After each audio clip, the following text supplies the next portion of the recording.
Hello, happy Thursday. Today we are going to pull all of the pieces together that we've been working on for the last couple of days for our malaria article, and we are going to write that objective nonfiction summary. Remember, objective means no opinions are included in this, strictly factual, okay?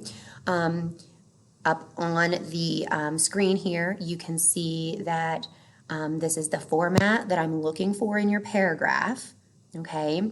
So, make sure that you have a topic sentence that includes the main idea or central idea of the text and the title. Then your detail sentences should include the graphic organizer W's and H's that you have on your organizer in some way, shape, or form. Make sure that you're not repeating yourself. So if you have duplicate information, we don't need to hear it twice in your PowerPoint, in your paragraph, okay?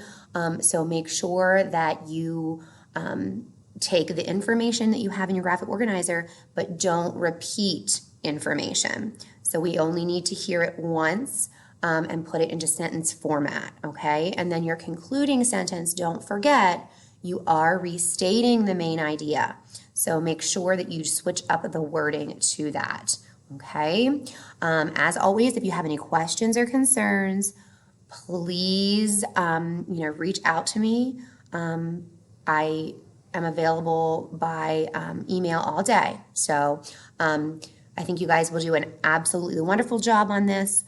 Use that graphic organizer, and if you don't have the graphic organizer from yesterday, you need to go back and you need to create your graphic organizer with me in the video before you can move on, okay?